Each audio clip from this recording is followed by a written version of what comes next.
Assalamualaikum warahmatullahi wabarakatuh. Alhamdulillahi rabbil alamin.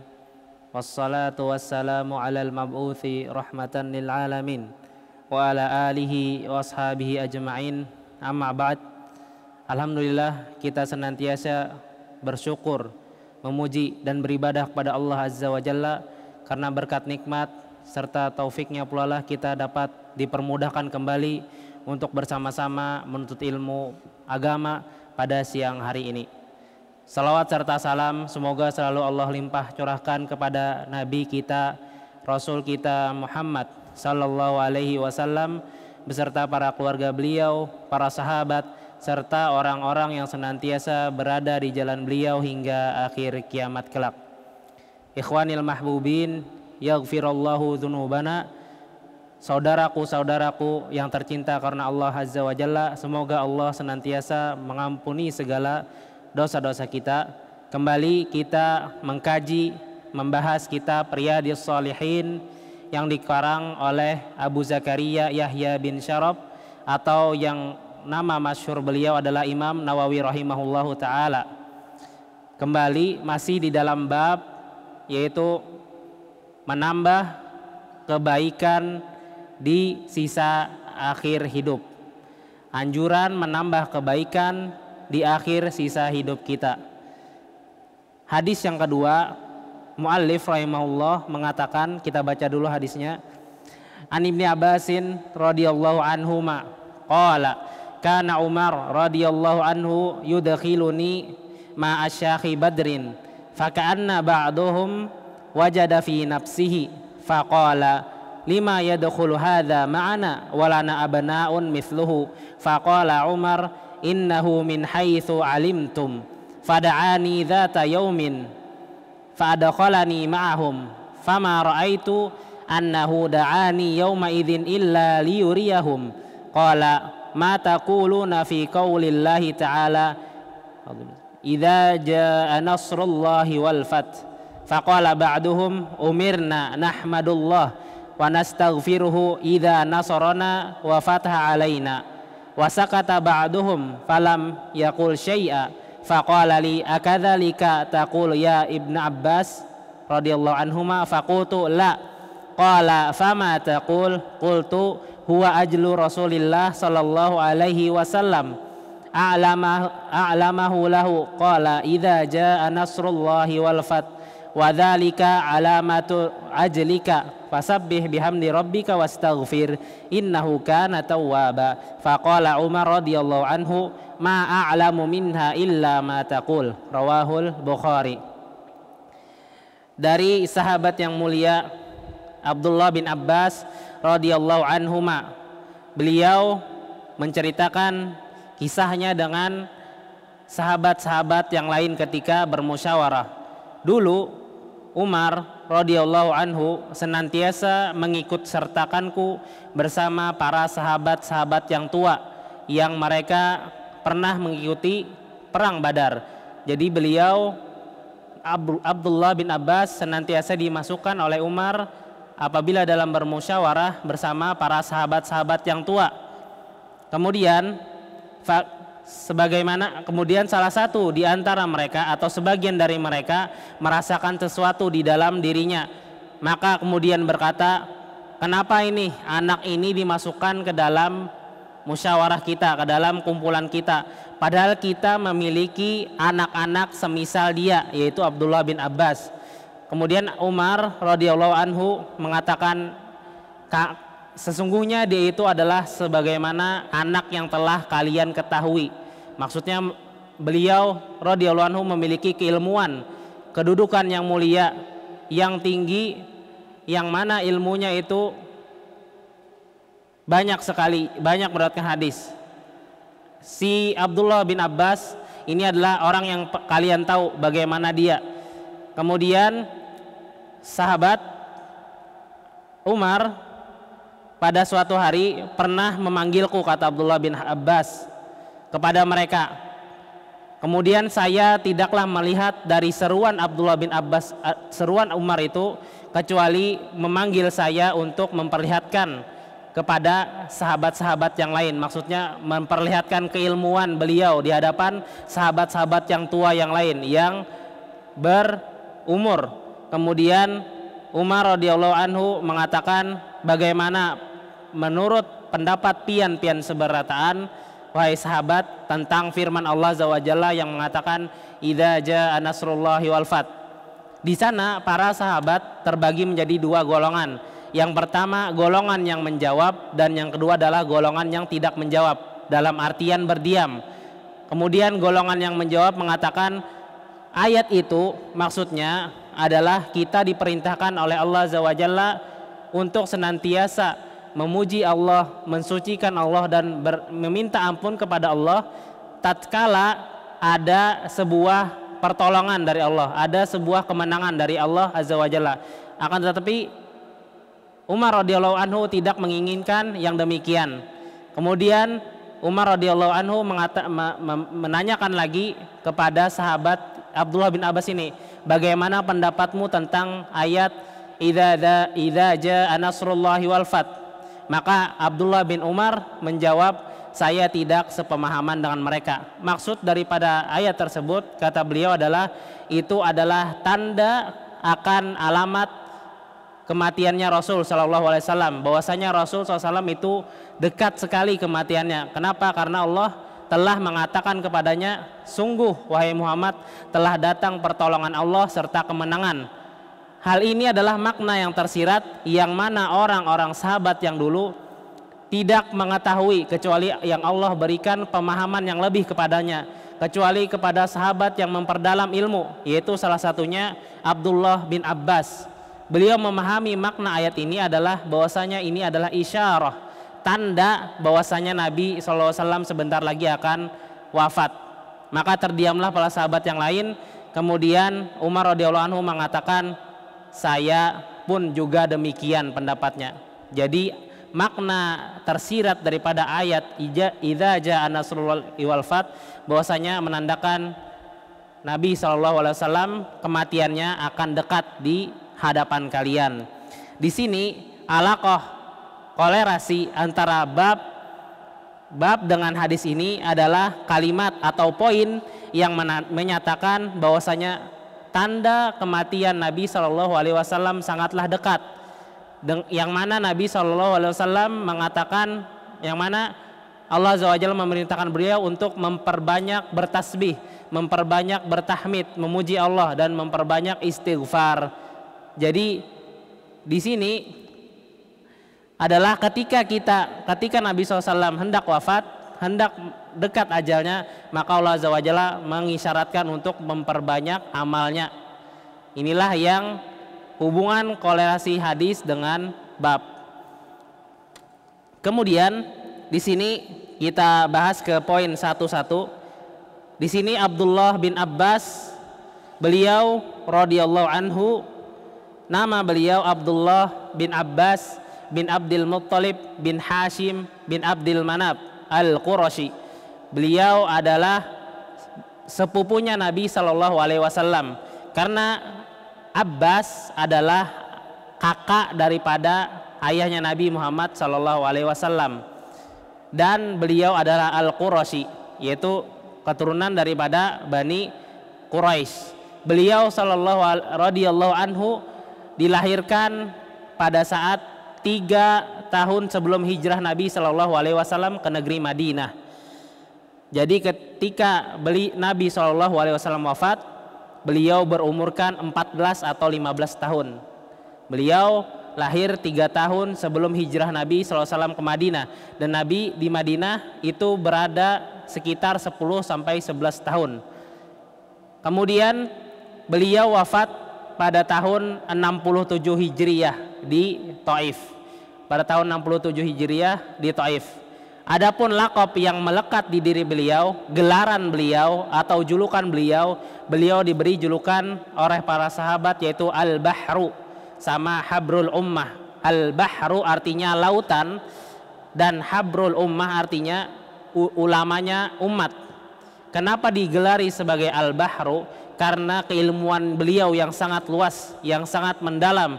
akan ilmu agama. Makanya para sahabat dan orang-orang pada zaman beliau memberikan gelar kepada beliau Al-Bahru, sang lautan atau lautan, maksudnya karena keilmuan beliau yang sangat luas. Dan beliau radhiyallahu anhu, di antara keutamaan beliau adalah salah seorang abadilah, yaitu apa itu abadilah? Abadilah adalah para sahabat yang kecil yang Nabi SAW ketika wafat umurnya masih kecil-kecil, belasan tahun, yang mana mereka memiliki keilmuan yang sangat istimewa. Jadi abadilah itu adalah yang sahabat-sahabat kecil yang namanya Abdullah, semuanya itu namanya Abdullah. Yang membedakan nama mereka adalah cuma bapak mereka, yang mana keilmuan mereka itu luas, keilmuan mereka itu sangat banyak.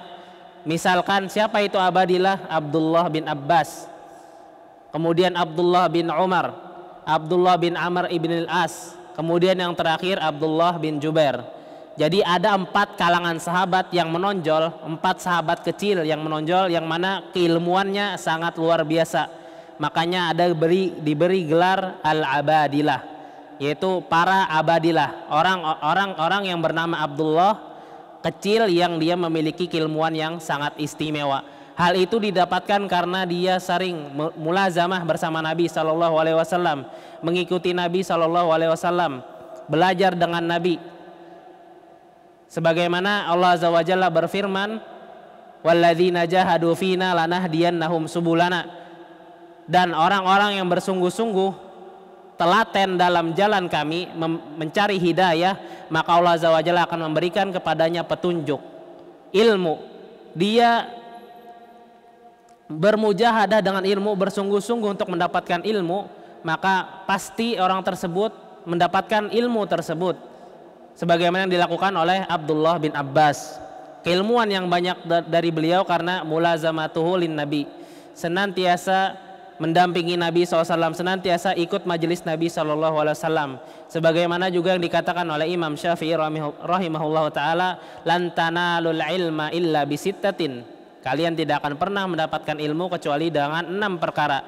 Di antaranya disebutkan beliau wa musahabatul ustad, yaitu senantiasa menemani atau bermulazamah, belajar dengan seorang ustadz. Kemudian di antara keutamaan yang beliau miliki adalah beliau adalah seorang ahli tafsir, yang mana diberi gelar Turjumanul Quran, penafsir Al-Quran. Siapa penafsir Al-Quran? Yaitu Abdullah bin Abbas. Hal ini dia dapatkan karena doa Nabi SAW kepadanya. Dalam suatu hadis Nabi SAW pernah mendoakan, Allahumma faqihu fid din wa 'allimhu ta'wil. Ya Allah, berikanlah anak ini pemahaman agama yang bagus serta pemahaman tafsir yang bagus juga. Makanya dari doa Nabi SAW ini beliau menjadi rujukan tafsir di Madinah. Jadi para sahabat itu rujukan tafsirnya, salah satunya di Madinah adalah Abdullah bin Abbas radhiyallahu anhu. Di sini kita dapat ambil pelajaran bahwasanya senantiasa kita memintakan doa, meminta didoakan kepada orang yang berilmu, meminta doa kepada orang yang soleh di sisi Allah, bukan di pandangan manusia, akan tetapi yang mana soleh, yang mana berilmu menurut agama Islam. Bisa jadi doa kita tidak terijabah dari Allah, akan tetapi lewat doa si fulan yang alim, yang soleh inilah dapat mengijabah, Allah dapat mengijabahkan doa kita lewat perantara doa si fulan ini. Maka mintalah doa kepada orang-orang yang soleh, minta doakan kepada beliau sebagaimana yang Nabi SAW doakan kepada Abdullah bin Abbas, dan itu terrealisasi, yang mana beliau menjadi ulama yang paling faqih baik di bidang agama, terlebih lagi di bidang tafsir. Kemudian beliau radhiyallahu anhu berkata, dulu Umar senantiasa memasukkanku ke dalam musyawarah para sahabat-sahabat yang besar. Dan ini adalah salah satu kebiasaan baik oleh Umar radhiyallahu anhu, pemimpin yang sangat adil, pemimpin yang bagus bagi orang-orang muslimin.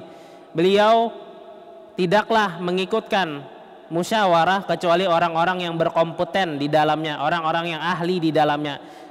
Sebagaimana Abdullah ibn Abbas ketika itu dimasukkan musyawarah oleh Umar, padahal umur beliau kisaran belasan tahun ketika Nabi SAW telah wafat, dikumpulkan dengan Abdurrahman bin Auf dan sahabat-sahabat yang lain yang tua-tua yang pernah mengikuti berbagai macam perang. Hal ini Umar lakukan hal ini Umar lakukan karena Umar ingin menunjukkan, ingin menempatkan sesuatu pada tempatnya. Anzilinas manzilatahum, hormati manusia, dudukanlah manusia sesuai dengan kedudukannya. Walaupun orang tersebut kecil, walaupun umurnya itu misalkan belasan tahun, akan tetapi dia memiliki keilmuan yang sangat banyak, yang luas, maka kita haruslah memasukkan dia ke dalam suatu musyawarah walaupun dia itu umurnya kecil. Dan yang mana Umar radhiyallahu anhu inti hadisnya menyetujui pendapat yang mana dari Abdullah bin Abbas, bahwasanya Allah ketika menurunkan idza jaa nasrullahi wal fath, maka maksud yang tersirat daripada ayat ini adalah bahwasanya ajalnya Nabi Muhammad SAW itu sebentar lagi. Inilah yang diinginkan oleh Umar radhiyallahu anhu. Mereka bertanya pada sahabat, akan tetapi para sahabat tidak memiliki pemahaman yang begitu dalam tentang makna tersirat daripada ayat ini. Yang benar adalah yang mana dikatakan oleh Ibnu Abbas, makna tersirat daripada ayat ini adalah bahwasanya Nabi SAW ajalnya sangat dekat. Orang membaca Al-Quran seyogyanya bagi orang yang membaca Al-Quran untuk senantiasa mentadaburi Al-Quran, makna-makna yang nampak, makna-makna yang jelas, adapun juga makna-makna yang tersembunyi, yang terselubung. Hal ini sebagaimana yang dilakukan oleh Abdullah bin Abbas radhiyallahu anhu. Adapun manfaat yang dapat kita ambil dari hadis ini, yang pertama adalah tempatkanlah manusia sesuai dengan kedudukannya. Tempatkanlah dia walaupun dia itu umurnya rendah, walaupun dia itu jabatannya rendah, walaupun dia itu miskin, akan tetapi dia memiliki keilmuan yang lebih, maka tempatkanlah dia sesuai dengan tempatnya. Apabila misalkan musyawarah atau perkara-perkara yang lainnya, maka kita harus mendudukan seseorang sesuai dengan tempatnya atau kedudukannya. Sebagaimana yang kaidah berbunyi, anzilin nas manazilahum, tempatkanlah manusia sesuai dengan pada kedudukannya, sesuai dengan manzilahnya. Kemudian yang kedua adalah kita senantiasa untuk memperbanyak tasbih, tahmid dan juga istighfar. Dan hadis ini adalah sababul wurud, sebab turun hadis yang mana Nabi SAW memperbanyak sujud dan rukunya membaca subhanakallahumma rabbana wa bihamdika allahumma gfirli. Dalam hadis bacaan ruku dan sujud salah satunya adalah subhanakallahumma rabbana wa bihamdika allahumma gfirli. Apa sebab turunnya hadis ini? Sebab turunnya hadis ini adalah ketika ayat turun idza jaa nasrullahi wal fath sampai fasabbih bihamdi rabbika wastaghfir innahu kana tawwaba. Maka ketika ayat ini turun, maka Nabi SAW ketika ruku dan sujudnya memperbanyak membaca subhanakallahumma wa bihamdik, subhanakallahumma rabbana wa bihamdika allahumma gfirli, selain bacaan subhana rabbiyal azim wa bihamdi dan semisalnya. Jadi salah satu doa yang dianjurkan oleh Nabi SAW ketika ruku dan sujud memperbanyak doa subhanakallahumma rabbana wa bihamdika Allahumma ighfirli. Dan faedah-faedah yang lainnya. Mungkin kita tutup sampai di sini. Salah dan khilaf dari saya pribadi. Wassallallahu ala nabiyyina Muhammad. Kita tutup dengan doa kafaratul majlis. Subhanakallahumma bihamdika asyhadu an la ilaha illa anta astaghfiruka wa atubu ilaik. Assalamualaikum warahmatullahi wabarakatuh.